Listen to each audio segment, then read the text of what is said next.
The stars still have secrets. We know why they shine, and we know why they twinkle, but we still do not know why they move the way they move. The problem has been with us for the better part of a century. In the 1930s, Swiss astronomer Fritz Zwicky observed that some galaxies in a cluster of about 1,000 fly surprisingly fast around their common center of mass. Even with generous estimates of the individual galaxies' masses, they did not add up enough to account for this motion. Zwicky fixed the mismatch by conjecturing the existence of a new kind of matter, dark matter. In the 1970s, American astronomer Vera Rubin saw the same thing happening in single galaxies. The velocities of stars far out from the center of a galaxy remained roughly the same as those closer in, when astronomers would have expected them to slow down because of the dwindling gravity at the galaxy's far reaches. Again, the visible mass alone was not sufficient to explain the observations. Rubin concluded that in galaxies too, dark matter must be present. Since then, even more evidence has accumulated that we must be missing something. Everything from the history and shape of the universe to the cosmic microwave background to the large-scale structure of galaxies seems to inevitably rely on a single major component of the universe's matter. The only problem is that we have never directly observed it. When looking at those early measurements of the coma cluster and rotation curves, astronomers were forced to return to two assumptions that they had previously taken as given. First, we can use Newtonian mechanics to calculate the gravitational force on a star. Second, the mass of the galaxy or cluster is found in the matter observed. The data didn't directly point to dark matter per se. Instead, it highlighted an inadequacy in these assumptions. One or both must be wrong. The general consensus was that the second assumption was wrong, hence there must be an additional invisible mass component. This is what has led us to the standard model of cosmology, known as LCDM, which includes a large invisible component of cold dark matter. In doing this, scientists put their faith in Newtonian gravity and instead rejected an auxiliary hypothesis, a hypothesis that is not central to the theory being tested, but a necessary assumption to test that theory. However, we could choose to reject the first assumption. In doing so, we are saying that Newtonian gravity is insufficient. Indeed, we know that in certain situations it is, and we have to turn to general relativity. However, this should not be one of those instances, as we are working with relatively low gravitational fields. Instead, we are saying that Newtonian gravity, and by extension general relativity in the limit of this weak gravitational field, is not the familiar inverse square relation we know. You might say that rejecting Newtonian gravity is a risky move, and you would be correct. It served us well for hundreds of years. But at its heart, science is all about finding bold ways to show something is wrong. This was the philosopher Karl Popper's view. It is impossible to prove any physical law is correct. All we can do is whittle away at possible theories with clever experiments and observations to find the ones that stand up to the tests time and time again. Eventually, after enough experiments and observations, scientists might settle on a theory, but it's never truly safe. A new experiment might come along to completely overhaul a theory. It's happened before, and it could certainly happen again. Perhaps Zwicky and Rubin's observations were precisely those bold and clever tests that tell us we need to rethink Newtonian gravity. But on the other hand, dark matter does a really good job of swooping in and saving Newtonian gravity, avoiding the messy aftermath of replacing such a renowned theory. So what should we choose? This difficulty in deciding whether to reject Newtonian gravity or our second auxiliary assumption is set out in the Duhem-Quine thesis. The truth is that it is hard to empirically test a scientific theory in isolation because there are always going to be extra assumptions that we can reject or add on. It will always be difficult to test Newtonian gravity without auxiliary hypotheses and the lingering possibility that these could be what is at fault. So let's say we reject assumption 1 and boldly claim that dark matter is not real. Then we need to come up with a competing theory. This is precisely what the physicist Mordechai Milgram did in the 1980s when he came up with his theory of modified Newtonian dynamics, or MOND for short.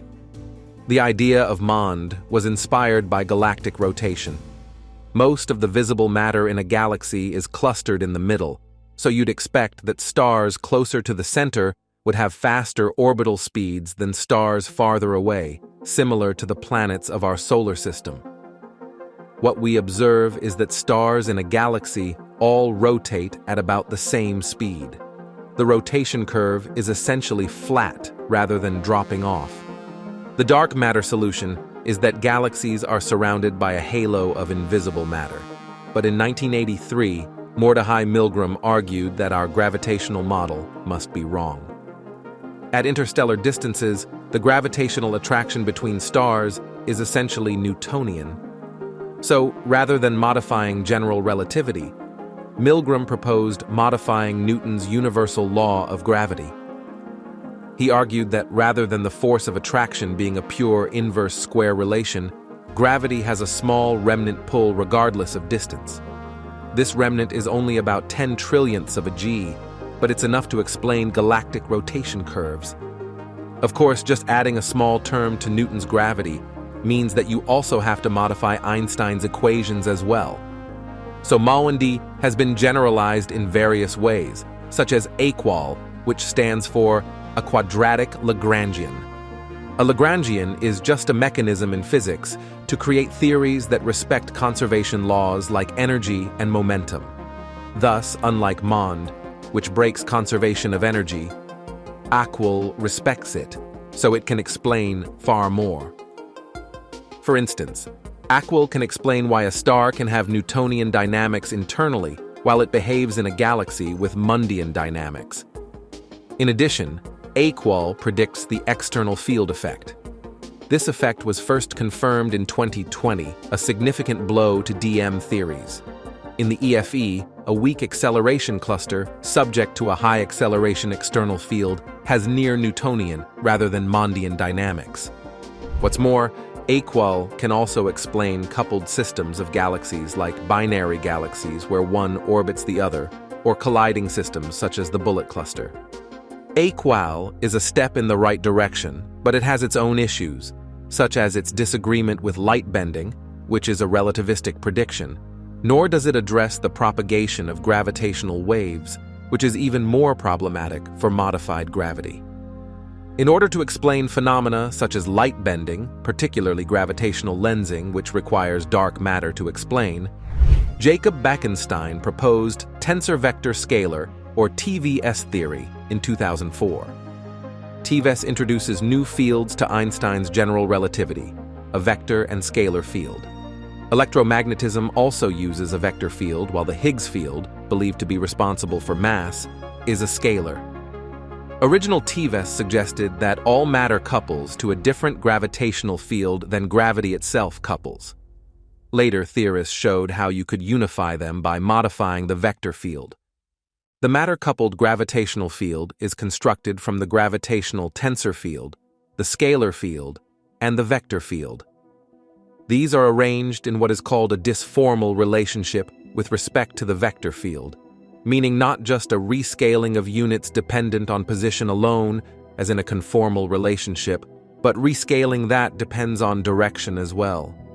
The scalar field is what is responsible for the MOND behavior since it leads to AQUAL, under the assumption that bodies like stars are moving much slower than the speed of light and weak gravity that isn't changing too quickly. An admittedly ad hoc restriction has to be placed on the scalar field so that it predicts MOND. There is no real explanation for why it would follow this rule rather than being unrestricted, which would lead to Newtonian dynamics at all accelerations.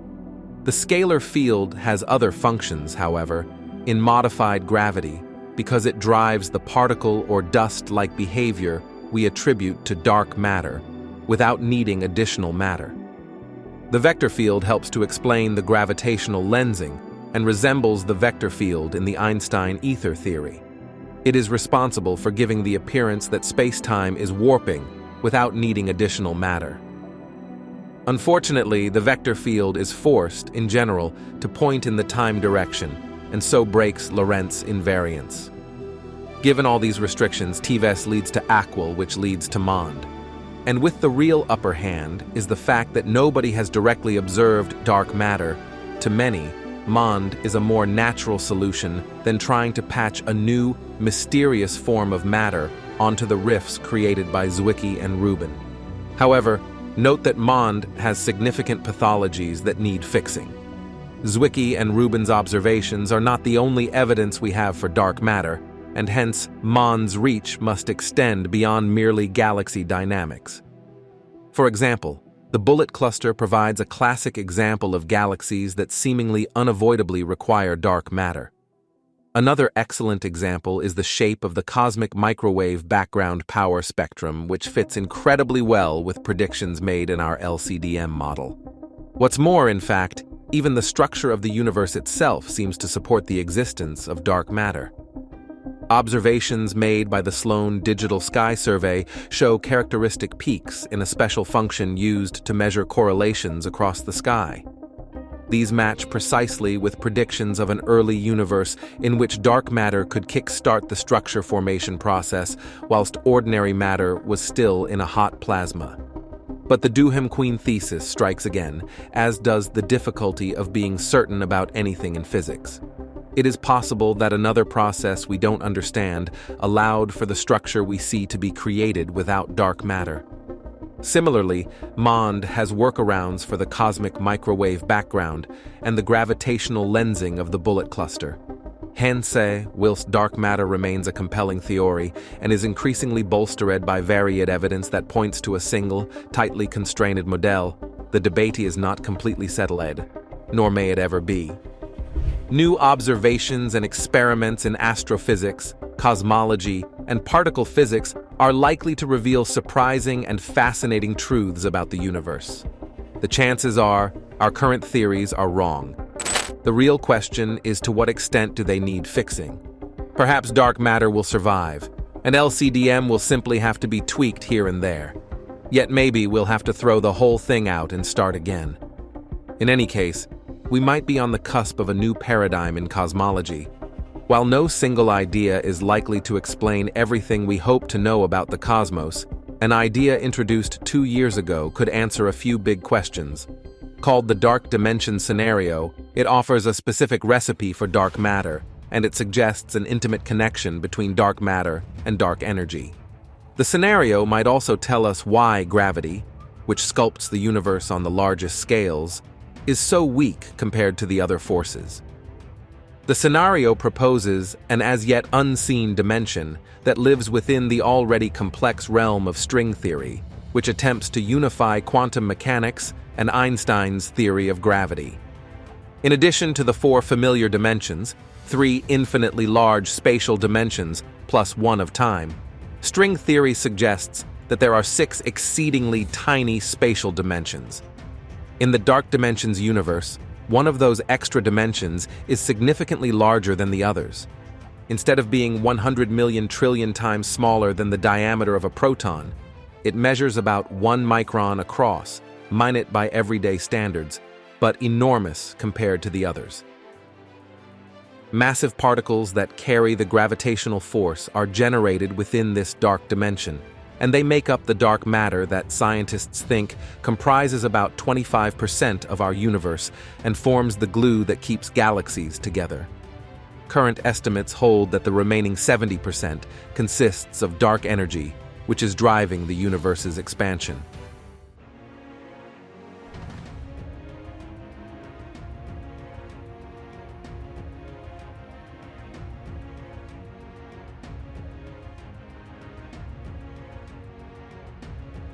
The scenario, as Ignatios Antoniadis, a physicist at Sorbonne University who is actively investigating the dark dimension, said, allows us to make connections between string theory, quantum gravity, particle physics, and cosmology while addressing some of the mysteries related to them. While there's no evidence yet that the dark dimension exists, the scenario does make testable predictions for both cosmological observations and tabletop physics. That means we may not have to wait long to see whether the hypothesis will bear up under empirical scrutiny, or be relegated to the list of tantalizing ideas that never fulfilled their original promise. In the words of the physicist Rajesh Gopakumar, director of the International Center for Theoretical Sciences in Bengaluru, the dark dimension envisioned here has the virtue of being potentially ruled out fairly easily as upcoming experiments grow sharper.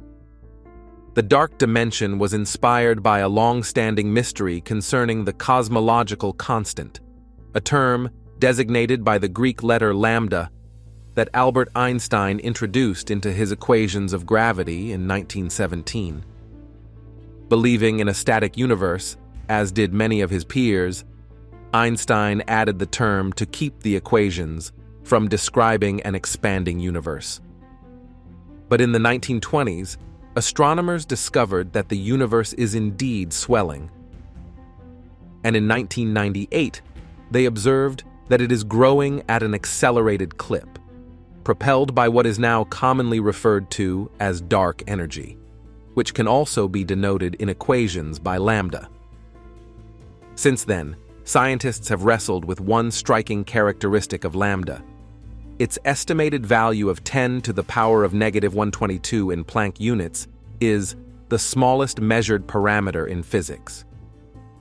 In 2022, while considering that almost unfathomable smallness with two members of his research team, Kamran Vafa, a physicist at Harvard University, had an insight.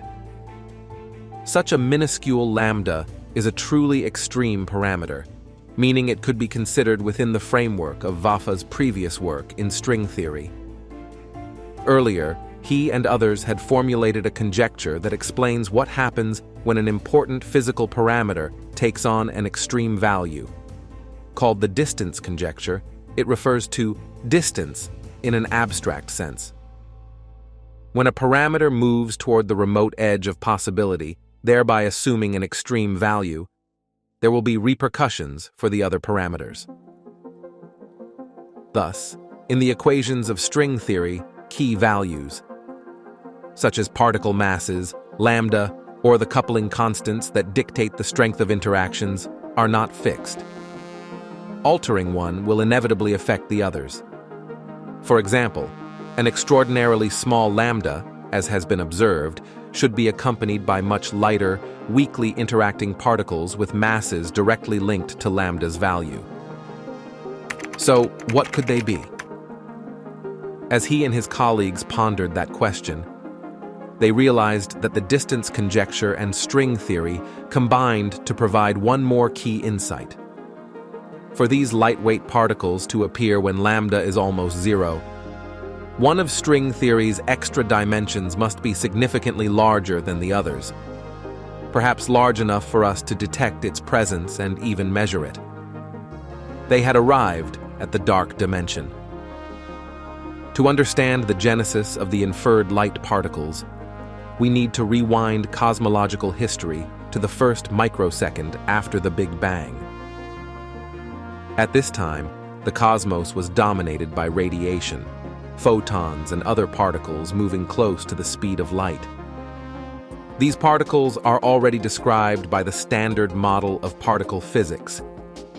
But in the dark dimension scenario, a family of particles that are not a part of the standard model can emerge when the familiar ones smash together. As Georges Aubied, a physicist at the University of Oxford who helped craft the theory of dark gravitons, said, "Every now and then, these radiation particles collided with each other, creating what we call dark gravitons. There is one massless graviton, which is the usual graviton we know, and then there are infinitely many copies of dark gravitons, all of which are massive. The masses of the postulated dark gravitons are, roughly speaking, an integer times a constant m, whose value is tied to the cosmological constant. And there's a whole tower of them with a broad range of masses and energy levels. To get a sense of how this all might work, imagine our four-dimensional world as the surface of a sphere. We cannot leave that surface, ever, for better or worse, and that's also true for every particle in the Standard Model. However, gravitons can go everywhere for the same reason that gravity exists everywhere, and that's where the dark dimension comes in. To picture that dimension, let's think of every point on the imagined surface of our four-dimensional world and attach a small loop to it. That loop is, at least schematically, the extra dimension. If two Standard Model particles collide and create a graviton, the graviton can leak into that extra-dimensional circle and travel around it like a wave. As gravitons leak into the dark dimension, the waves they produce can have different frequencies, each corresponding to different energy levels. And those massive gravitons traveling around the extra-dimensional loop produce a significant gravitational influence at the point where the loop attaches to the sphere. Maybe this is the dark matter, Vafa mused. The gravitons they had concocted were, after all, weakly interacting yet capable of mustering some gravitational heft. One merit of the idea, he noted, is that gravitons have been a part of physics for 90 years, having been first proposed as carriers of the gravitational force. Gravitons, it should be noted, are hypothetical particles and have not been directly detected. To explain dark matter, we don't have to introduce a new particle.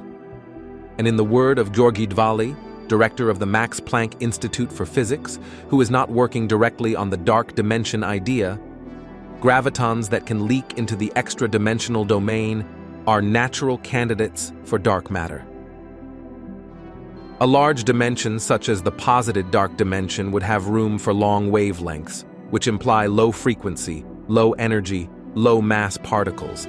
But if a dark graviton leaked into one of string theory's tiny dimensions, its wavelength would be exceedingly short and its mass and energy very high.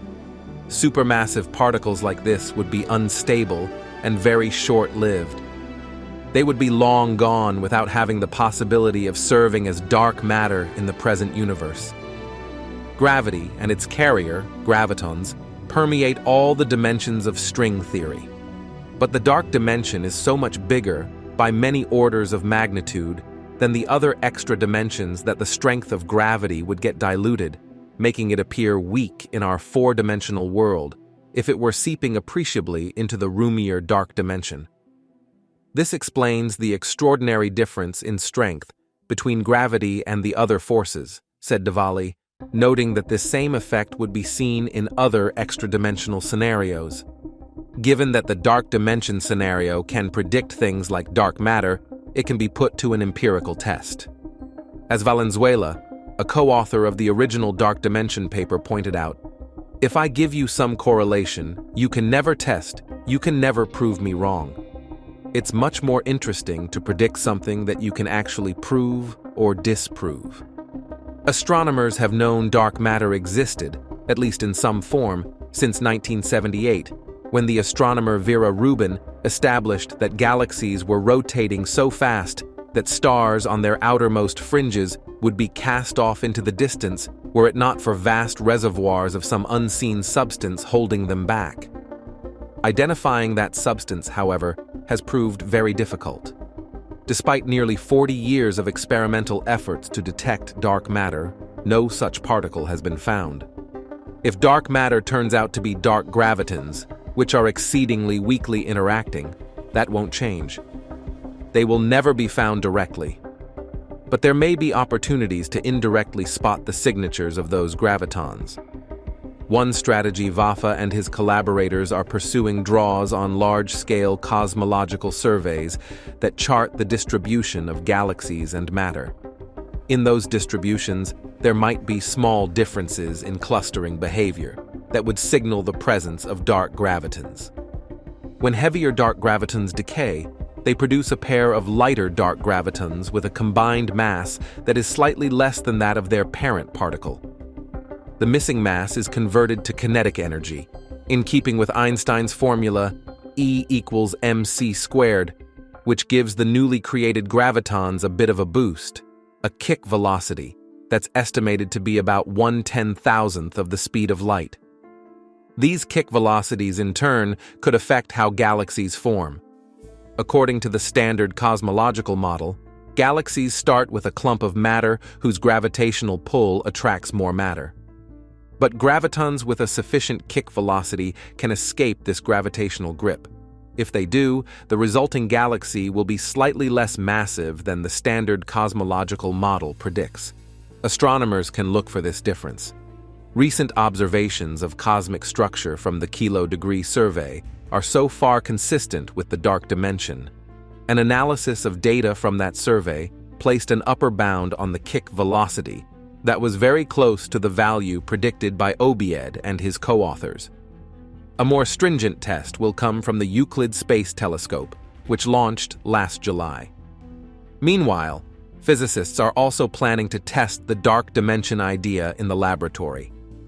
If gravity is leaking into a dark dimension that measures 1 micron across, one could, in principle, look for any deviations from the expected gravitational force between two objects separated by that same distance. It, of course, is not an easy experiment to carry out. But there's a simple reason for why we have to do this experiment. We won't know how gravity behaves at such close distances until we look.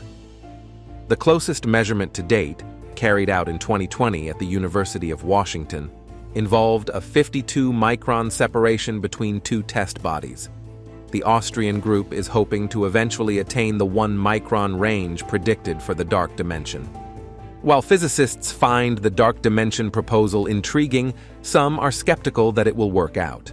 According to Juan Maldacena, a physicist at the Institute for Advanced Study, searching for extra dimensions through more precise experiments is a very interesting thing to do, though I think that the probability of finding them is low. Joseph Conlon, a physicist at Oxford, also shares that skepticism. There are many ideas that would be important if true, but are probably not. This is one of them. The conjectures it is based on are somewhat ambitious, and I think the current evidence for them is rather weak. Of course, the weight of evidence can change, which is why we do experiments in the first place. The dark dimension proposal, if supported by upcoming tests, has the potential to bring us closer to understanding what dark matter is, how it is linked to both dark energy and gravity, and why gravity appears feeble compared to the other known forces. That's why for many scientists, the dark dimension is one of the most promising ideas they have heard in this direction. But in an ironic twist, the one thing the dark dimension hypothesis cannot explain is why the cosmological constant is so staggeringly small, a puzzling fact that essentially initiated this whole line of inquiry. As Vafa admitted, it's true that this program does not explain that fact. But what we can say, drawing from this scenario, is that if lambda is small and you spell out the consequences of that, a whole set of amazing things could fall into place. The James Webb Space Telescope, an astronomical mission undertaken over 25 years, has departed Earth on Christmas Day, launching atop an Ariane 5 rocket soaring over the tropical rainforest of South America.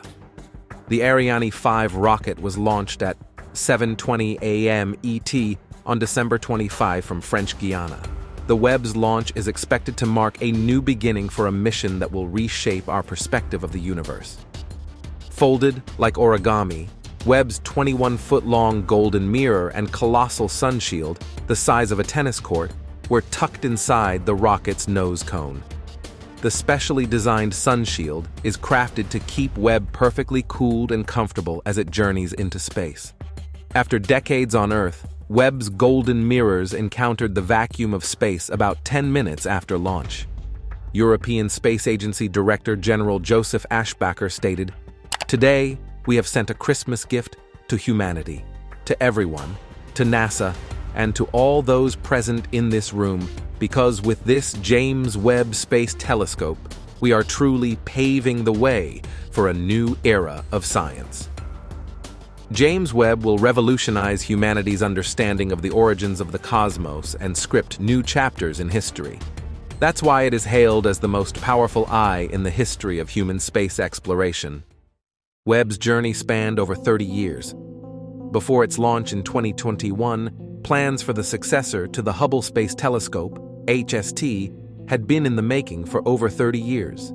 To achieve this goal, the HST and Beyond Committee was established in 1994. This group was convened to explore missions and feasible programs for the 21st century, with a specific focus on the potential development of a large and cold infrared space telescope with enhanced sensitivity. NASA embraced this idea, initiating plans to construct the next-generation space telescope actively cooled after the HST mission was extended until 2005. In 1999, NASA began technical and cost feasibility studies for the astronomical telescope, selecting Lockheed Martin along with TRW to propose design concepts. Efforts to cut costs at NASA in the late 1990s and early 2000s led to the decision to create the segmented mirror of the JWST. The honeycomb design was then implemented to reduce the mass density of the astronomical mirror. Instead of using glass, the development team opted for beryllium as the reflective material. Subsequently, the next-generation space telescope was renamed the James Webb Space Telescope in 2002. A year later, TRW was awarded the main contract to build the JWST, valued at over $800 million. Various organizations, from the University of Arizona to the European Space Agency, signed up to manufacture the cameras, spectrometers, and detectors that would be positioned at the focal plane of the optics, capturing and dissecting various parts of the combined infrared light. In return, these partner organizations would have additional observing time with the space telescope. For the Sun Shield, the fate of the infrared space telescope rested on a delicate, thin material, and the research team quickly chose Captain, a smooth, silver-colored plastic that resembles the inside of a French fries bag, but has a thickness equivalent to human hair. Because it could tear, the Sun Shield would require multiple layers for redundancy. The team decided on 5 layers, and the layers had to be spread, separated, and kept taut by a system of booms, cables, and cords. The propulsion system and solar panels would face the sun, while the optical system and instruments, which needed to operate at temperatures below minus 223 degrees Celsius, would be on the shaded side. JWST has a lot of firsts, a lot of important firsts, Chief Engineer Menzel told me, but that Sun Shield is one of them. The final cost of the Webb amounted to $10 billion. While nearly 20 times its original budget, it remained lower by a few $1 compared to an aircraft carrier. After several delays, mainly related to the pandemic, late 2021 became its target launch date. In September, the space telescope passed its final checks at Redondo Beach. The golden ears were pinned in place, and the Sun Shield was stowed away. The entire observatory was tilted, straightened, and checked for any changes. Afterward, it was placed back into a transport container and taken away. Garth Illingworth, who has been involved in building telescopes across various fields since the beginning, came to Redondo Beach to bid it farewell. The next day, the old assembly room was immaculately cleaned, with no hardware related to the JWST left behind. The precise date of the transport container's departure from California was kept silent, a precaution against sea piracy. But in early October, it traversed the Panama Canal to reach French Guiana, a region near the equator where the European Space Agency launches the Ariane 5 rocket to take advantage of Earth's rotational speed. Webb needs to be far away from any sources of light or infrared heat. And of course, Hubble, located about 300 kilometers from Earth, is too close to the infrared source. Therefore, scientists positioned Webb about 1.5 million kilometers away from Earth, at the so-called Lagrange point L2, or second point. These are positions in the orbital configuration of 2 celestial bodies, and were discovered in the late 1700s by the Italian-French mathematician Joseph Louis Lagrange. Webb will follow Earth in its orbit around the Sun. It won't orbit Earth, it orbits the Sun. From that point, Webb opened its dormant eye and gazed into the deep space, carrying the hopes and expectations of humanity for a story of exploration and unveiling the deepest secrets of the universe. The closing chapter of 30 years has officially ushered in a new era, the era of fundamental astrophysics. When myths begin, humanity has been acquainted with astronomical observations since the time of Galileo, who utilized improved versions of long-distance observation tools used on battlefields to redirect the focus of contemporary science to the skies. Over centuries of development, humans have reached a scientific level unimaginable to anyone in the 17th century. Since then, the universe has become a rich and fascinating realm to sow the seeds of new knowledge. This is when mythic stories are written, with the latest pages recounting the discoveries of Webb's predecessors, the Hubble. The first controversy arose in 1998, when two groups of astronomers used the Hubble along with other telescopes to observe distant supernovae and determined that the expansion of the universe was accelerating. This demonstrated the existence of a mysterious force acting throughout space, called dark energy. At that time, they determined that up to 95% of the universe's matter is made up of unobservable factors, and the accelerating expansion must be fueled by dark energy, something that played the role of a temporary repulsive force during the formation of the first galaxies. Other puzzles arose when astronomer Wendy Friedman used the Hubble to observe moving stars called Cepheids. In 2001, she and her team measured the rate of the universe's current expansion, achieving an accuracy of 10%, a significant improvement over previous measurements. Since then, the topic of the universe's expansion rate has become the focal point of a major debate within the astrophysics community. Meanwhile, the Hubble Deep Field image tells an intriguing story of the evolutionary process of galaxies, significantly expanding humanity's knowledge of the universe's history. But Webb still has to read a few crucial first chapters of the story. Marcia Rieck, a seasoned professor at the University of Arizona, is considered a trailblazer in the field of infrared astronomy. She has dedicated 20 years to overseeing the design and construction of NARCam, short for Near Infrared Camera, one of the 4 main instruments on Webb. She and her team at Arizona are planning to utilize more than half of their guaranteed telescope time, 900 hours, to conduct a new deep field survey, one that will delve deeper into the past than ever before. While Hubble can see the faint smudges of galaxies at a redshift of 10, corresponding to 500 million years after the Big Bang, Webb can see those smudges much more clearly and discover entirely new galaxies emerging even farther away, perhaps around 50 or 100 million years after the Big Bang. The sharp spectra on Webb will report on which elements in the periodic table exist in each primitive galaxy and how their elemental compositions evolve over time. The standard narrative is that gas clouds, stars, and galaxies in the early universe primarily consisted of hydrogen, early supernovae, and other explosive events gradually creating heavier elements.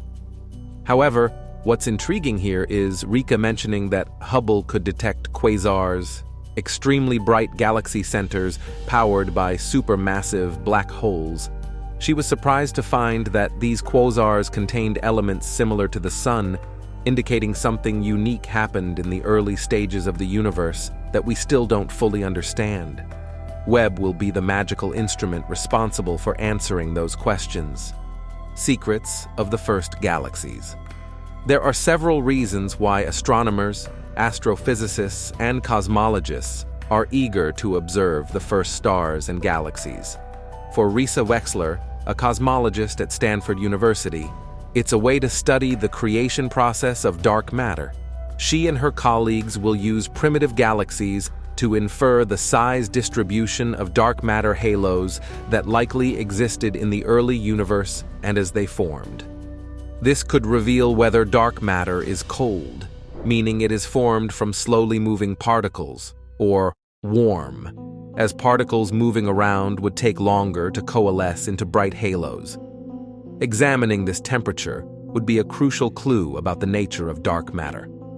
Others want to explore the first stars. The inhabitants known as Population 3 stars are thought to be much heavier than our Sun, about 10,000 times heavier. The existence of these stars will help solve another significant mystery about galaxy formation. It addresses how the centers of galaxies maintain supermassive black holes, tiny but extremely powerful gravitational sinks that can weigh billions of times the mass of our Sun. Until now, the scientific community has proposed countless hypotheses about the formation of supermassive black holes and the central black holes of galaxies. However, the debate remains theoretical, relying on indirect data that hasn't yielded any practical results. No one knows how supermassive black holes become so massive or why their properties correlate with the characteristics of their host galaxies. One hypothesis suggests that stars from Population 3 might have seeded the black holes, but there are also millions of other existing hypotheses. That's why Webb is entrusted with the mission of searching for signs of various scenarios. Theoretical physicists have simulated numerous possibilities for how structures could emerge in the young universe. However, they can't simply start with the cosmic microwave background and evolve that image on a computer to see what happened. Peter Baruzzi, a theoretical colleague of Ricci at Arizona who models star and galaxy formation, says many initial conditions are not well understood. Things like magnetic fields and the level of turbulence in the gas. There's still a lot of work to get from a big, somewhat dense point in the cosmic microwave background to a small cloud of gas that will collapse due to gravity and form a star. Usually, what people would do is skip that part and start with a spherical cloud of gas. They don't know what the size distribution of dark matter halos would be, so they guess. They don't know about magnetic fields, they don't know about rotation or the turbulence of the gas, so they'll make assumptions. Maybe the most ironically unexpected thing is that instead of just confirming contemporary theories, Webb has shaken the very foundations of them. During its prolonged data transmission, the time machine named James Webb has disrupted even the most fundamental root theories, including the Big Bang. Webb can detect extremely distant galaxies thanks to its instruments operating in the infrared wavelength. A few of these ultra-distant galaxies were previously discovered by the Hubble Space Telescope, which primarily operates in the optical wavelength, equivalent to what the human eye can see. However, as galaxies move farther away from us due to the expansion of the universe, their light is shifted toward the red end of the spectrum in a process called redshift. Extremely distant galaxies that interest researchers in primordial cosmology have their light redshifted to the point where it's no longer visible in optical wavelengths and can only be observed in the infrared range. Therefore, Hubble's instruments were pushed to their limits to detect even a few of these galaxies, while Webb can rapidly detect many galaxies among them, within just a few days since the start of its scientific operations. When discussing these galaxies, scientists often speak about them in terms of age rather than distance. You'll hear researchers describe a galaxy existing from a few 100 million years after the Big Bang, instead of being located billions of light years away from Earth. This is because the expansion of the universe has created a shifting frame of reference, making describing distances in a meaningful way challenging. Maisie, the galaxy described as 13 billion years old, serves as an example. Bagley explains, "Light has traveled for 13 billion years to reach us, but if we could see the galaxy Maisie today, it would be much farther away because, during that time, the universe has continued to expand and accelerate its expansion. The time the light travels to reach us provides more specific information about when we observe these galaxies in the universe." Primordial cosmological models, including the process of forming the first young galaxies, have been challenged by Webb. Nearly 1,000 ancient galaxies, blinking into view from around 500 to 700 million years after the Big Bang, have delivered a powerful blow to the minds of the brightest scientists. Initially, they thought the issue might be due to calibrating Webb's instruments, a process that takes some time even after the telescope starts its operations. However, subsequent observations supported this initial and perplexing discovery. What we see with Webb is inconsistent with the models of the universe we have. The discovery of a large number of early galaxies has left astronomers suspicious that there is something about the formation of galaxies and how that process changed between billions of years ago and today that we don't fully understand. The presence of galaxies that shine brighter than predicted is intriguing and could have multiple explanations. These galaxies might actually emit more light, or they could be more massive, or it could be a combination of both, since these two factors are related. The primordial universe contains galaxies with the potential for a number of stars comparable to the Milky Way, and we have no explanation for how these stars could form early or in such large numbers. Currently, there is no consensus on the root cause of the discrepancy between our models and the data observed with Webb. The answer may be related to dark matter and its role in the early universe, or it could involve how the formation of primordial galaxies is influenced by forces that have not been fully considered. Even before the James Webb Space Telescope, scientists knew that the early universe was a vastly different place from the universe we observe today. Its galaxies were formed almost entirely from hydrogen and helium, shaped by dark matter filaments, and contained massive, short-lived stars. While the laws of physics have remained unchanged over billions of years, the scale of the universe has, and this affects how these physical laws are applied to galaxies. In a smaller and denser universe, the formation of stars is influenced in complex ways. Bagley explained this issue simply, stating, "If the universe were smaller, the density inside and outside galaxies could be higher. If it's dense and hot, the gas won't collapse to form stars. If it's dense and cold, then you might have many more stars." Another fundamental way in which the early universe differs is in its overall chemical composition.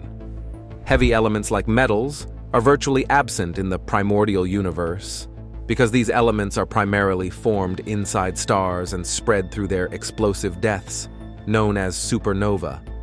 It takes multiple generations of stars to disperse these heavier elements throughout the universe, enriching subsequent stars similar to the ones we observe today.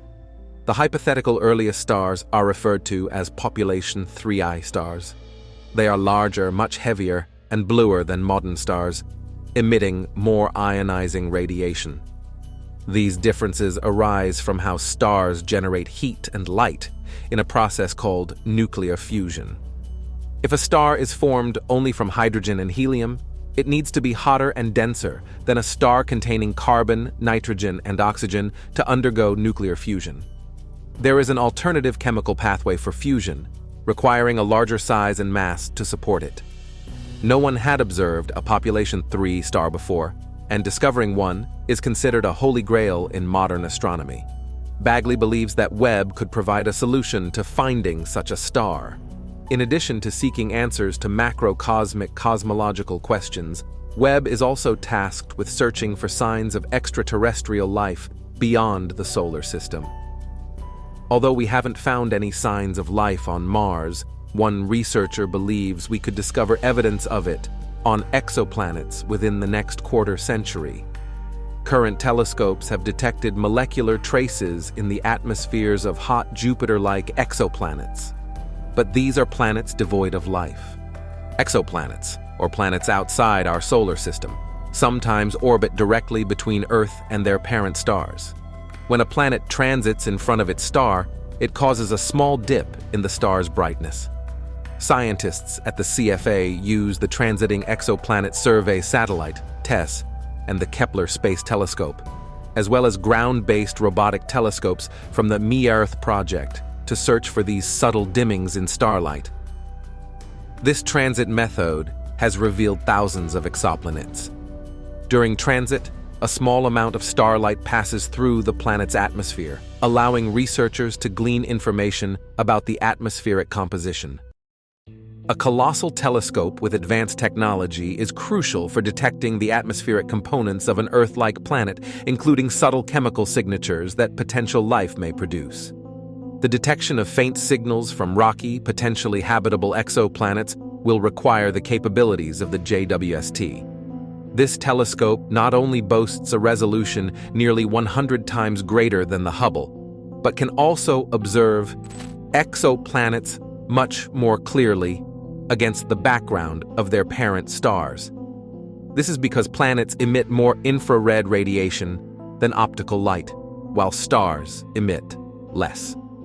Importantly, Webb's view of exoplanets will not be obscured by clouds, a challenge that often hinders optical telescopes from seeing the densest layers of atmospheres at lower altitudes. There are still many exoplanets waiting to be discovered, as astronomers believe that each of the over 100 billion stars in the Milky Way likely has at least one companion planet. This results in a vast number of exoplanets, and many of them resemble Earth, situated at distances suitable for the conditions necessary for life, such as the presence of liquid water. While the Webb telescope can identify potentially habitable planets, further scrutiny will be carried out by future space telescopes. Astronomers are currently busy planning for these endeavors. Exoplanets similar to Earth are the target of a future telescope concept known as LOVEX, an ultraviolet, optical, and infrared space telescope, if funded by Congress, slated to launch in the mid-2040s. What we will examine then depends on what we learn in the coming years. As we gaze upon our own Earth, we see abundant signs of life. Do similar conditions exist elsewhere in the universe? Notably, the science and technology of the 21st century may soon answer that question. Dr. Charles Alcock, Director, Center for Astrophysics.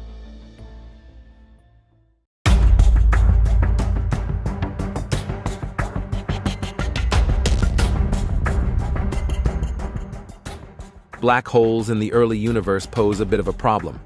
Based on observations from telescopes on Earth and in space, we know that some black holes grew to be 1 billion times the mass of the Sun just 1 billion years after the Big Bang. Our current models of black hole growth, however, can't explain this speed of growth. So how did these supermassive black holes come about? This question has puzzled astronomers for nearly 3 decades. But now, with a large suite of new data now available, owing to the advent of James Webb, we are closer to the answer than ever. In a recent spectacular observation, our Supreme Telescope has just detected the most distant and oldest black hole ever seen as it feasts upon its host galaxy. And according to scientists, this discovery is a giant leap forward in understanding how supermassive black holes reached masses equivalent to millions of billions of times that of the Sun in the very early epochs of the universe. Join us as we dig deep into how James Webb's latest discovery just shed light on the origins of invisible enigmas in deep space.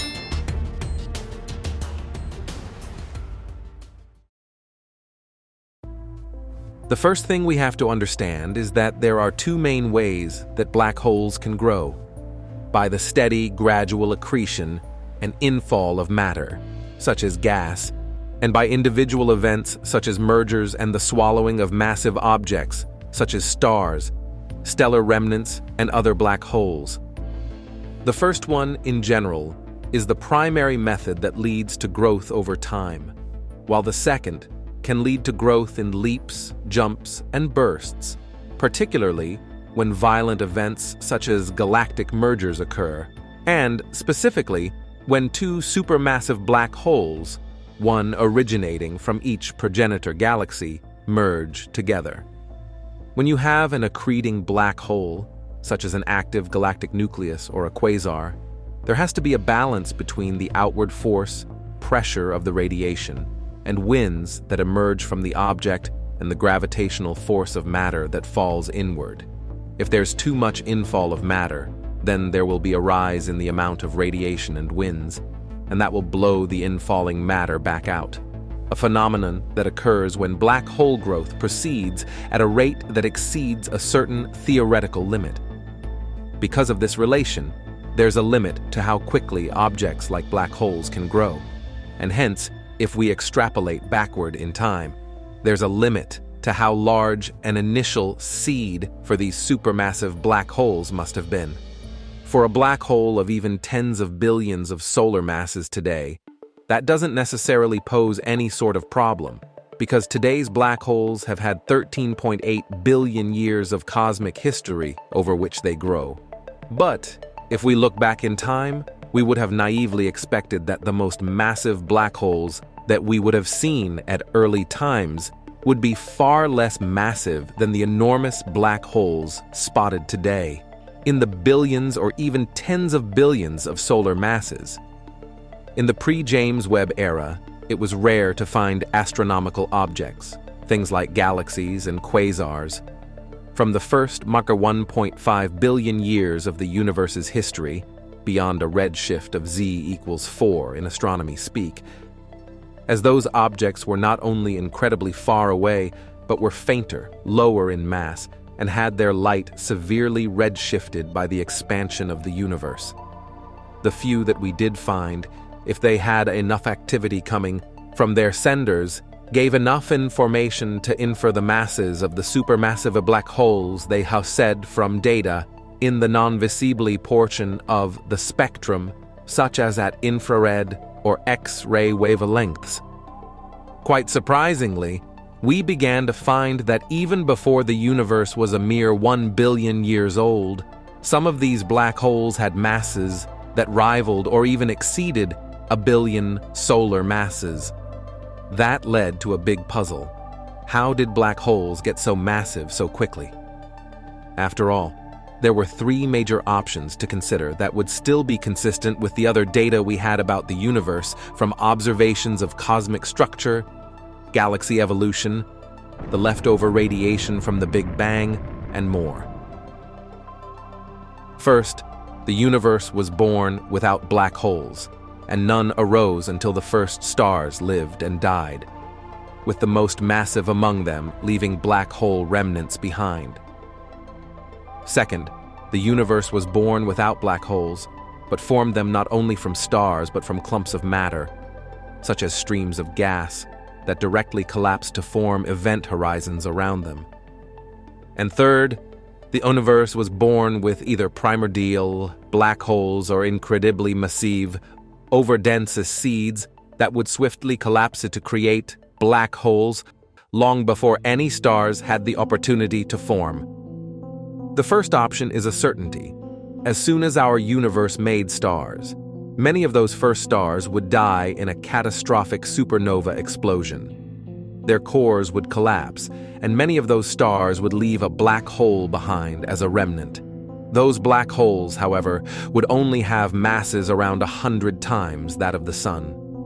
The second option is an intriguing possibility, bolstered by recent theoretical simulations by Mohammed Latif and Daniel Whalen, that could lead to more massive seeds, up to 10,000 or even perhaps 100,000 solar masses each. The third option, while exotic, would perhaps require invocation if still more massive seeds were needed. The key to uncovering the past history of the universe and to understanding the origin of the heaviest supermassive black holes is not rooted in some theoretical calculations. It's driven by observations. If we want to know how these black holes arose and how they grew so big so quickly, there are 2 key classes of observations we need to make. One is to look farther back in space and time to the earliest times in the universe, back to galaxies from the first 1.0 to 1.5 billion years of cosmic history, the first 0.8 to 1.0 billion years, the first 0.6 to 0.8 billion years, and even before the first 0.6 billion years, and to measure the masses of supermassive black holes found at these early stages of cosmic history. And the second is to take those galaxies where a black hole's mass can be extracted and to measure the mass present in stars in those galaxies. and to see whether the relationship between the mass of the central supermassive black hole and the mass present in stars is the same as it is at late times, in that same ration of about 1 to 1,000, or whether that mass ratio evolves toward more equal values. With both of those pieces of information, we should be able to tell whether the black hole stellar mass ratio remains constant, which would point to a stellar seed origin for these black holes, or whether there are an abundance of what we call overmassive black holes, where the black holes that are observed would need to have grown from something more massive than the black hole left behind by a star. Now that we're in the James Webb era, we've discovered our first black holes from when the universe was less than 600 million, 0.6 billion years of age, from when the universe was just 4.3% of its current age or younger. In fact, we now have 3 detected black holes from that era. The supermassive black hole in Sierras 1019, which has a mass of around 9 million solar masses, about 1% of the total stellar mass at that time, which comes from around 570 million years after the Big Bang. The supermassive black hole, UHZ1, which comes from just 470 million years after the Big Bang, although its mass is uncertain, between 10 to 100 million solar masses. The stellar mass within that galaxy is comparable, also between 10 to 100 million solar masses, implying the black hole stellar mass ratio is at least 10% and could be even 100% or more. And the most distant black hole yet detected in the galaxy GNZ11 comes from just 440 million years after the Big Bang. Notably, the most distant black hole itself is around 6 million times as massive as the Sun and seems to be feeding on matter from its surrounding galaxy 5 times more rapidly than the limit suggested is sustainable by current theories. University of Cambridge Department of Physics and team leader Roberto Maiolino described the discovery as a giant leap forward for black hole science. He said in a statement that it's very early in the universe to see a black hole this massive, so we've got to consider other ways they might form. Very early galaxies were extremely gas-rich, so they would have been like a buffet for black holes. The rate at which the black hole in GNZ11 is accreting matter could suggest that black holes may be capable of feeding much faster than other black holes discovered in the early universe have been observed to do so. This would be a leg up for small black hole seed theories. A mathematical formula known as the Eddington limit marks how fast a body, like a star, can accumulate mass without the radiation it emits, its luminosity, pushing that mass away and thus cutting off that food supply. While black holes don't emit light because they are bounded by a light-trapping boundary called an event horizon, their massive gravitational influence does cause the material that swirls around them to be violently churned and heated, emitting radiation in the process. The more rapidly a black hole feeds, the more intense the light from that region, called an active galactic nucleus, or AGN, is. Thus, the Eddington limit applies to this region, and it can similarly act to push material away and cut off a black hole's feeding frenzy. This newly discovered black hole is accreting matter from its host galaxy at a rate 5 times higher than the Eddington limit. Periods of so-called super-Eddington accretion can occur, but do so in limited bouts. The team estimated that if this period of voracious feeding for this black hole had been proceeding for 100 million years, it might not have had to start life as a heavy black hole seed. It could have formed from a much lighter stellar mass black hole seed between around 250 million and 370 million years after the Big Bang, and rapidly grown to the mass it is as James Webb observes it 13.4 million years ago. One thing the team is fairly certain of is the intense feeding of this black hole is responsible for GNZ11 itself, which is around 100 times smaller than the Milky Way and highly luminous. But the gluttonous black hole is also likely to stunt the growth of its host galaxy. ultra-fast winds of particles belched out from around the feeding black hole are likely to be pushing away gas and dust from the galaxy's heart. Cold clouds of gas and dust collapse to birth stars, so this means that the black hole is grinding stellar birth to a halt, in the process killing the growth of this small galaxy. As well as learning more about this black hole and its galaxy, the team behind this research believes that the power of James Webb should help uncover more black holes in the early universe. In particular, they are aiming to discover small black hole, seeds in the infancy of the cosmos, and put to bed the debate surrounding the premature growth of supermassive black holes. Maialino concluded that it's a new era. The giant leap in sensitivity, especially in the infrared, is like upgrading from Galileo's telescope to a modern telescope overnight.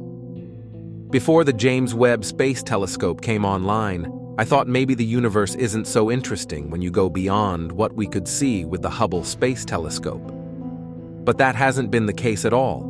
The universe has been quite generous in what it's showing us, and this is just the beginning.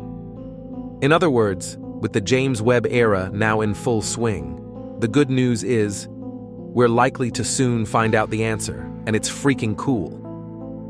A remarkable revelation.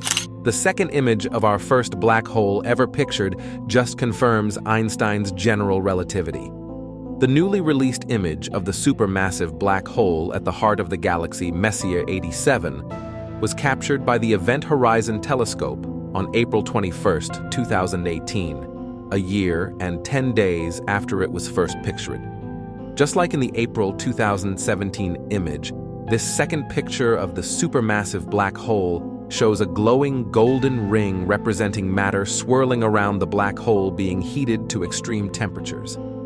Still, at the heart of this ring is a dark shadow, as predicted by Einstein's 1915 theory of gravity, known as general relativity. As Academia Sciences Institute for Astronomy and Astrophysics Associate Research Fellow Keiichi Asada said in a statement, "A fundamental requirement of science is to be able to reproduce results. Confirmation of the ring in a completely new data set is a huge milestone for our collaboration and a strong indication that we are looking at a black hole shadow and the material orbiting around it." The new image of this supermassive black hole confirms the accuracy of this theory of gravity, which predicts that Messier 87's width should remain the same as long as its mass does not change significantly, thus confirming that the radius of a black hole is indeed connected to its mass. The image also confirms that some changes in the brightness of the disk have occurred, which are connected to the turbulence in the matter around the black hole and being gradually fed to it. The question now is, what next for our first supermassive black hole? First, we should note that the first image of Messier 87 and the in-depth analysis of the data used to build it kick-started a new era of black hole investigation and also gave scientists a new laboratory in which to test general relativity. Thus, scientists stated that the next step in these investigations was collecting repeated observations of this supermassive black hole, with this new image representing the first use of data collected from Messier 87 after 2017 by the EHT. The EHT was given a helping hand to collect new and improved images of Messier 87 in 2018, when 5 months after its construction was completed in the Arctic Circle. The Greenland telescope joined the other antennas in the array that comprise this Earth-sized telescope. This improved the image fidelity of the EHT and its coverage of the sky, especially directed from the north to the south. The repeated observations of Messier 87 have also allowed the EHT to be used to test cutting-edge developments in an astronomical technique called high-frequency radio interferometry and independent imaging and modeling techniques. Instituto de Astrofísica de Andalucía, PhD candidate Rohan Dahale said, "The inclusion of the Greenland telescope in our array filled critical gaps in our Earth-sized telescope." The EHT continued to monitor Messier 87 after 2018, with further observations conducted in 2021 and 2022, and with the next observation of M87 by the EHT planned for the first half of this year. One thing astronomers will be hoping to see in post-2018 observations is the jet of material emerging from M87, something the EHT array wasn't advanced enough to see 6 years ago. Dahale concluded that the 2021, 2022, and the forthcoming 2024 observations witness improvements to the array, fueling our enthusiasm to push the frontiers of black hole astrophysics. Elsewhere, NASA scientists have just observed a stunning cosmic fossil that was created when a supermassive black hole erupted over 5 million years ago.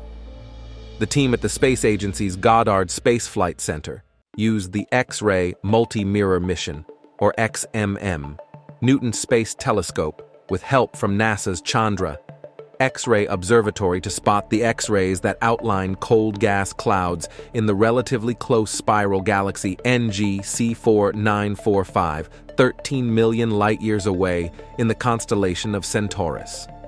The gas appears to have ripped through the galaxy when it blasted from around the central black hole, which has a mass equivalent to around 1.6 million suns, and currently feeds on matter surrounding it, powering the bright galactic engine called an active galactic nucleus, or AGN for short. This gas that has been arranged by this supermassive black hole is the raw material that collapses to create stars. Thus, these findings could help scientists better understand how supermassive black holes, which can grow to masses billions of times that of the Sun, influence their surroundings and guide galactic evolution. As Goddard astrophysicist and team leader Kimberly Weaver said in a statement, "There's ongoing debate in the scientific community about how galaxies evolve. We find supermassive black holes in the centers of nearly all Milky Way-sized galaxies, and an open question is how much influence they have compared to the effects of star formation. Studying nearby galaxies like NG C4945, which we think we're seeing in a transition period, helps us build better models of how stars and black holes produce galactic changes." While most galaxies have a supermassive black hole at their hearts, not all of these cosmic titans are accreting matter, nor is their gravitational influence churning surrounding matter, generating the violent conditions needed for AGN. Galaxies like NG C4945 that possess AGNs, which can often outshine every star in the entire galaxy combined, are called active galaxies. But sometimes the thick dust in the shape of a donut or torus in the center of these active galaxies is dense enough to shroud at least some of the light from the AGN from outside observers. Light isn't the only emission from the AGNs at the heart of active galaxies, though. Matter that isn't fed to the black hole to be treated upon, or accreted, can be channeled by magnetic fields to the poles of the black hole. From here, these particles are accelerated to speeds approaching that of light and blasted out as jets that can stretch for thousands of light years. Additionally, particles can escape the AGNs in active galaxies via powerful winds of gas and dust. Possessing a supermassive black hole-powered AGN isn't the only thing that separates NGC 4945 from other more sedate galaxies like the Milky Way. This nearby spiral galaxy is also classified as a starburst galaxy, indicating it is undergoing an intense burst of star formation.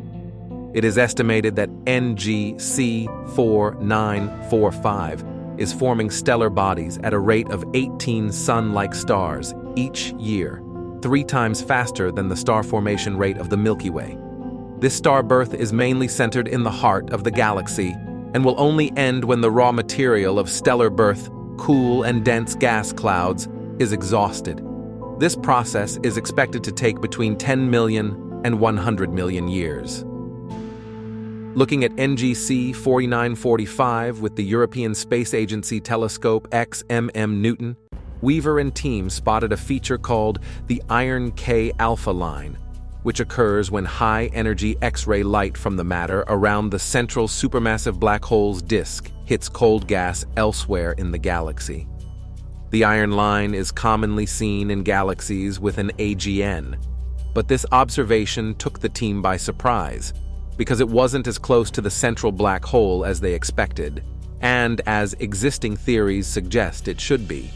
The team theorizes that the cause of this extraordinary feature is jets of particles erupting from the supermassive black hole of NGC 4945 5 million years ago. They think this jet was probably orientated so it blasted through the galaxy rather than escaping from the galactic plane. This eruption caused a super strong wind that still blows in NGC 4945 as we see it today, and it could also have triggered the galaxy's intense starburst period.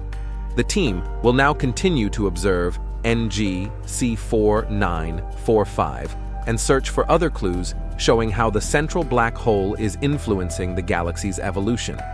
They will also investigate if the X-rays from the central region could dissipate cold gas, eventually drawing a close to intense star formation and quenching NGC 4945's starburst phase.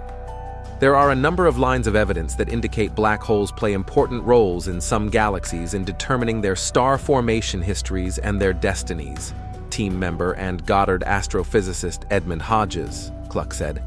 We study a lot of galaxies, like NGC 4945, because while the physics is pretty much the same from black hole to black hole, the impact they have on their galaxies varies widely. And the XMM Newton telescope will helped us discover a galactic fossil we didn't know to look for, but it's likely just the first of many. That's all the information that we have for you today. Don't forget to give us a thumbs up if you enjoyed today's episode, subscribe if you haven't already, and hit the bell so you never miss out on future episodes. And be sure to also tell us what you think about today's content. Everyone's support motivates us to continue delivering quality content and to always improve. As always, thanks for watching, and we will see you next time. The cosmic story that unfolded following the Big Bang is ubiquitous no matter where you are. The formation of atomic nuclei, atoms, stars, galaxies, planets, complex molecules, and eventually life is a part of the shared history of everyone and everything in the universe. Even though all of these things likely arise at somewhat different times at different locations in the universe, largely dependent on the initial conditions such as temperature and density, once enough time goes by, they're found literally everywhere. At least once, here on Earth, life began at some point in the universe.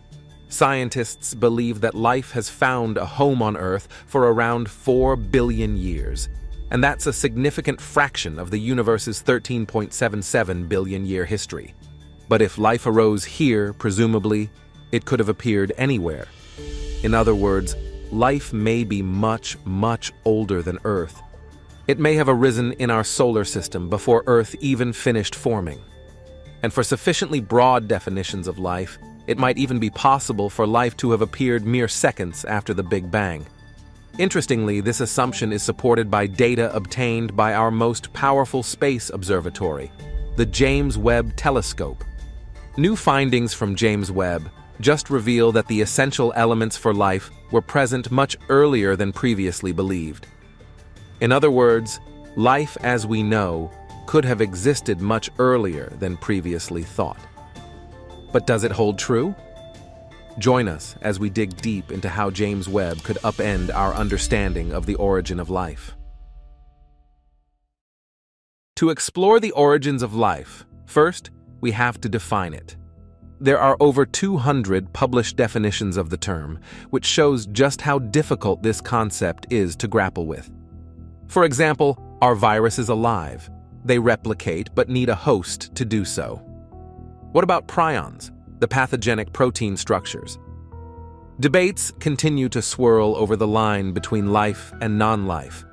But for our purposes, we can use an extremely broad but very useful definition. Life is everything that's subject to Darwinian evolution. This definition is handy because we'll be exploring the origins of life itself, which, by definition, will blur the boundaries between life and non-life. At one point, deep in the past, Earth was not alive. Then it was. This means that there was a transition period that will naturally stretch the limits of any definition you can muster. Plus, as we dig deeper into the past and explore other potential options for life, we want to keep our definition broad, especially as we explore the more extreme and exotic corners of the universe.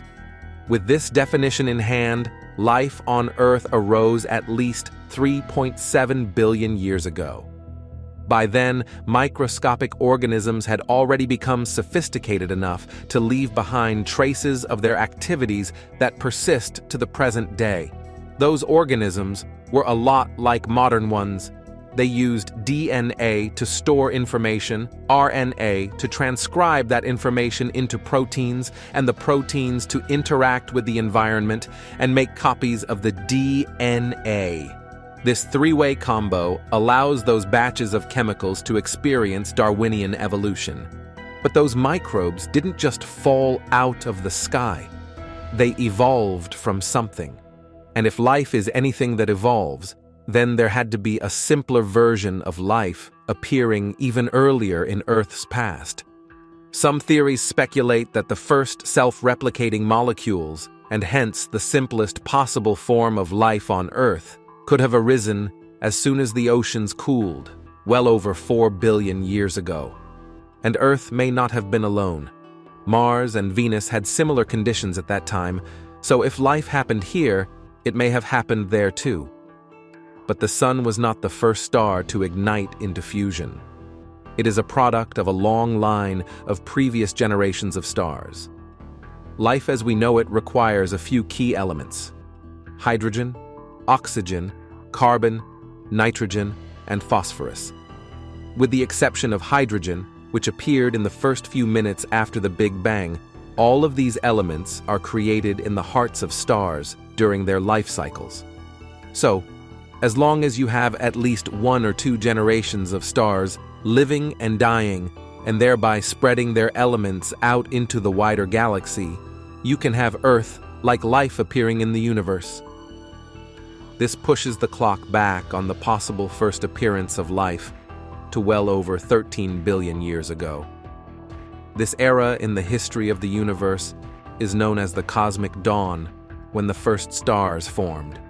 Astronomers aren't exactly sure when this transformative epoch took place, but it was somewhere within a few hundred million years after the Big Bang. As soon as those stars appeared, they could have started creating the necessary elements for life. This has even been confirmed, thanks to new findings made by the James Webb Space Telescope.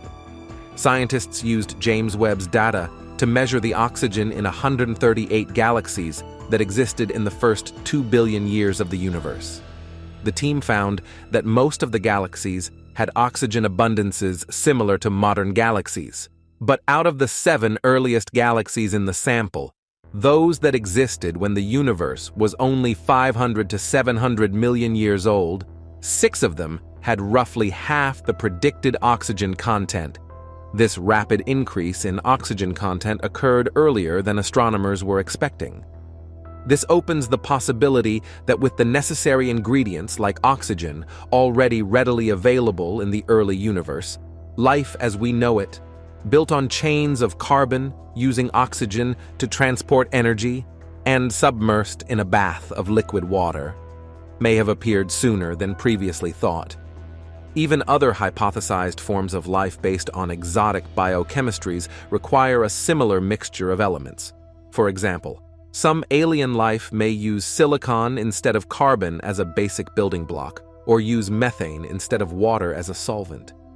No matter what, those elements have to come from somewhere, and that somewhere is in the cores of stars. Without stars, you can't have chemical-based life. But perhaps it's possible to have life without chemistry. It's hard to imagine what these creatures might be like. But if we take our broad definition, that life is anything subject to evolution, then we don't need chemicals to make it happen. Sure, chemistry is a convenient way to store information, extract energy, and interact with the environment. But there are other hypothetical pathways. For example, 95% of the energy contents of the universe are unknown to physics, literally sitting outside the known elements. Scientists aren't sure what these mysterious components of the universe, known as dark matter and dark energy, are made of. Perhaps there are additional forces of nature that work only on dark matter and dark energy. Maybe there are multiple species of dark matter, an entire dark matter periodic table. Who knows what interactions and what dark chemistry play out in the vast expanses between the stars.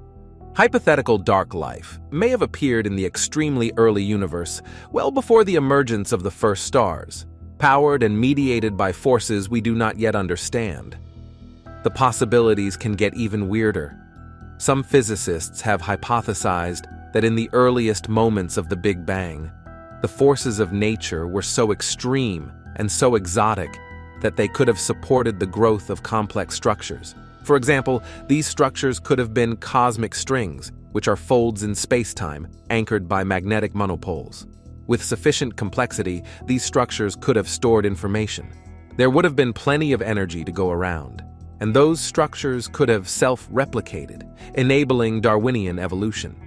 Any creatures existing in those conditions would have lived and died in the blink of an eye, their entire history lasting less than a second. But to them, it would have been a lifetime. What's more, it has recently been shown that if you have nucleobases in an aqueous environment, things like RNA, DNA, or even PNA, peptide nucleic acids, that these nucleotides will line up along the various amino acids in a peptide chain. If they can pair up with their conjugate base, or peel off and draw additional amino acids onto them, they can effectively reproduce to a high degree of accuracy the original peptide chain. This scenario, known as RNA peptide coevolution, is how most working scientists investigating the origin of life now believe that self-replication, built on the backbone of metabolic processes, first came about. Although not every biologist agrees that. A free-floating molecule that can metabolize resources and replicate itself rises to the threshold of being life rather than non-life. This likely represents the first concrete steps that led from simple chemical processes to biological ones. These primitive metabolizing replicators likely came into existence alongside one another, possessing a great diversity among them, with many, if not most, of them certainly going extinct along the way. This predates a universal common ancestor on Earth, and even our notion of what a cell is by many hundreds of millions, and maybe over a billion, years. Nonetheless, this is where current scientific thought takes us as to how life first originated on Earth. Because we have every reason to believe that the laws and ingredients we have on Earth are found all over the universe, it makes sense to look for those same fingerprints, wherever we're capable of looking.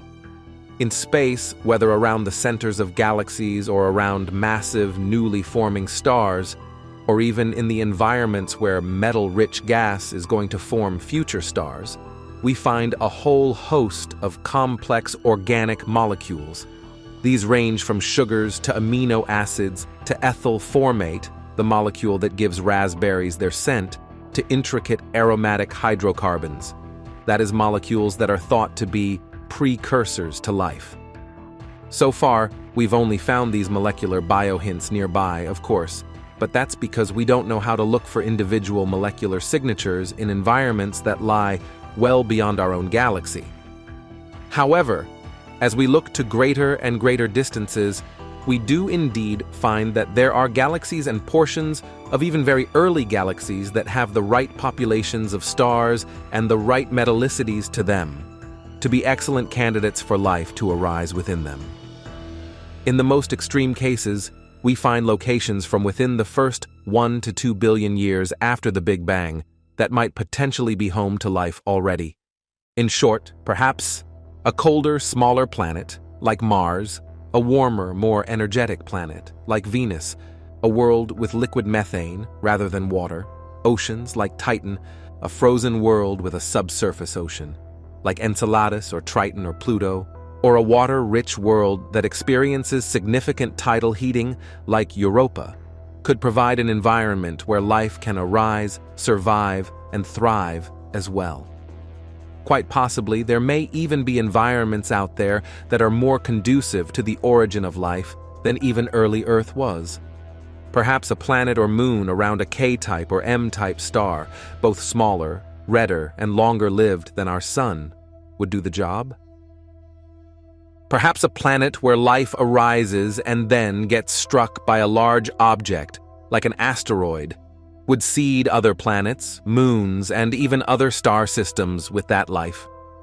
And perhaps, quite simply, if we rewound the clock to 4.5 billion years ago and made 1,000,000 identical copies of Earth, we could imagine how many of them would develop life.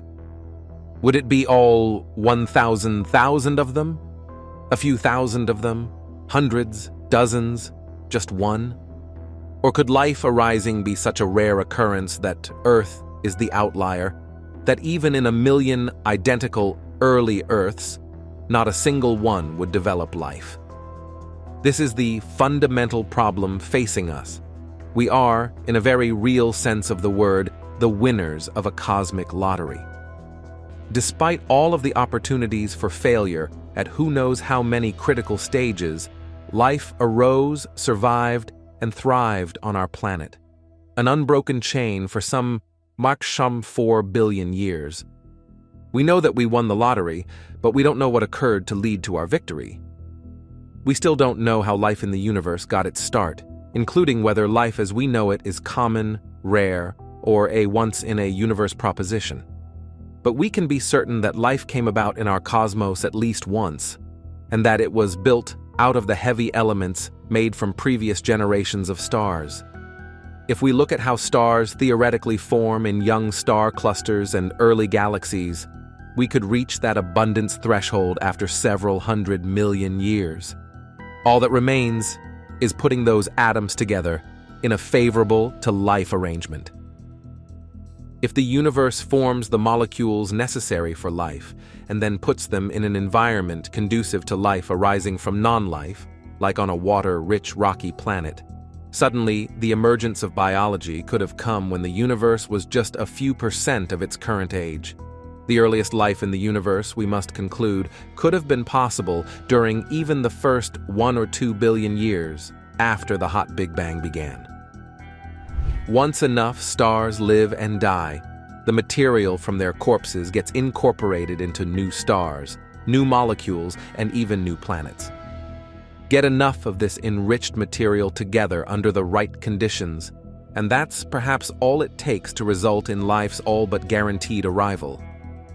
Back to the origin of life on Earth began more than 3 billion years ago, which evolved from the most basic of microbes into a dazzling array of complexity over time. But how did the first organisms on the only known home to life in the universe develop from the primordial soup? Frankly, science remains undecided and conflicted as to the exact origin of life, also known as abiogenesis. But we have some of the many different scientific theories on the origin of life on Earth. It started with an electric spark. Lightning may have provided the spark needed for life to begin.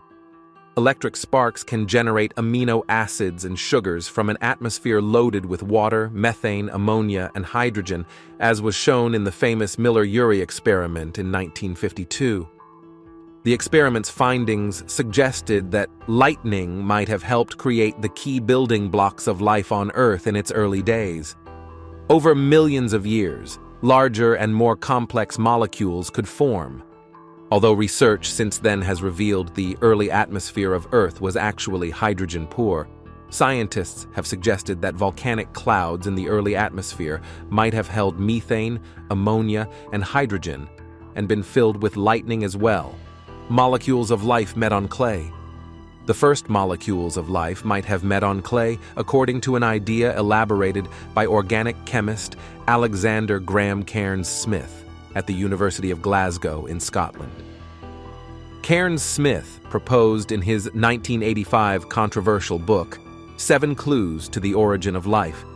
That clay crystals preserve their structure as they grow and stick together to form areas exposed to different environments and trap other molecules along the way and organize them into patterns, much like our genes do now. The main role of DNA is to store information on how other molecules should be arranged. Genetic sequences in DNA are essentially instructions on how amino acids should be arranged in proteins. Karen Smith suggests that mineral crystals in clay could have arranged organic molecules into organized patterns. After a while, organic molecules took over this job and organized themselves. Although Karen Smith's theory certainly gave scientists food for thought in the 1980s, it has still not been widely accepted by the scientific community. Life began at deep sea vents. According to the journal Nature Reviews Microbiology, the deep sea vent theory suggests that life may have begun at submarine hydrothermal vents spewing elements key to life, such as carbon and hydrogen. Hydrothermal vents can be found in the darkest depths of the ocean floors, typically on diverging continental plates. These vents erupt fluid which is superheated by the Earth's core as it passes up through the crust, before being ejected at the vents. During its journey through the crust, it collects dissolved gases and minerals, such as carbon and hydrogen. Their rocky nooks could then have concentrated these molecules together and provided mineral catalysts for critical reactions. Even now, these vents, rich in chemical and thermal energy, sustain vibrant ecosystems. Abiogenesis by way of hydrothermal vents continues to be investigated as a plausible cause of life on Earth.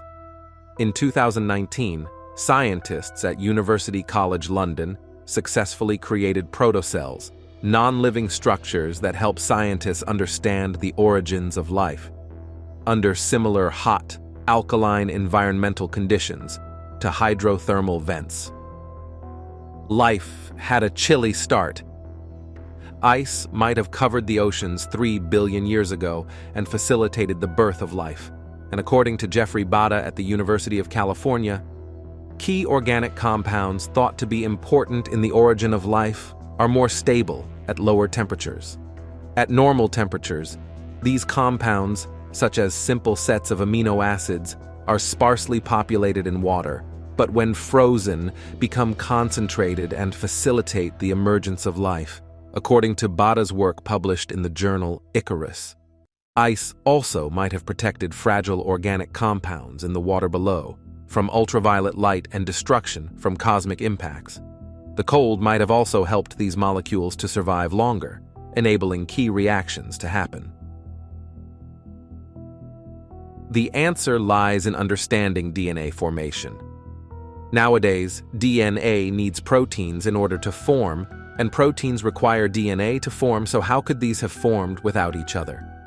The answer may be RNA, which can store information like DNA, serve as an enzyme like proteins, and help create both DNA and proteins, according to the journal Molecular Biology of the Cell.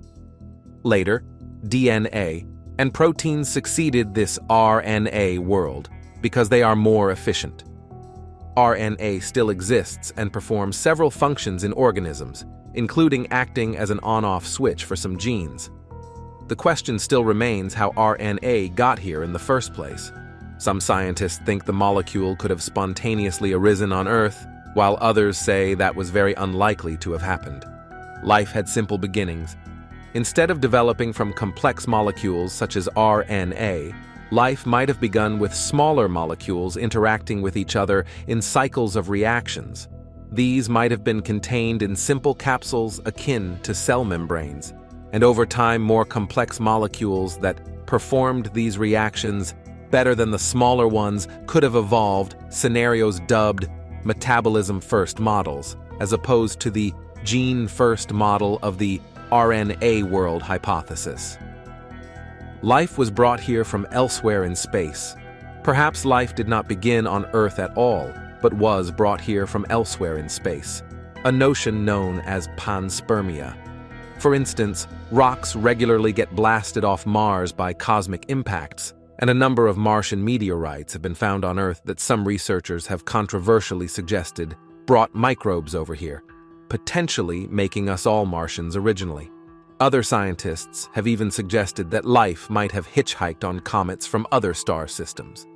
However, even if this concept were true, the question of how life began on Earth would then only change to how life began elsewhere in space. After all, perhaps somewhere, under some conditions we might even consider too exotic for life, there are living creatures completely unlike us, better suited to surviving, thriving, and building an interstellar civilization in the cosmos. Perhaps they're not made out of familiar ingredients like proteins, but something else entirely, like a crystalline or metallic set of structures. Despite the fact that we haven't received any positive signals from SETI, that we haven't found robust evidence for life on other worlds in our solar system, or detected any inhabited planets around other stars just yet, we have every reason to keep searching. After all, absence of evidence is not evidence of absence, and we have no right to expect that life, of any type or complexity, is going to be easy to find. But it is possible, and it occurred at least once. If we can find a second example, we'll have every reason to expect that the universe really is teeming with life. At that point, it simply becomes a numbers game. What are the odds, and what are the various prizes for winning? That's all the information that we have for you today. Don't forget to give us a thumbs up if you enjoyed today's episode, subscribe if you haven't already, and hit the bell so you never miss out on future episodes. And be sure to also tell us what you think about today's content. Everyone's support motivates us to continue delivering quality content and to always improve. As always, thanks for watching, and we will see you next time.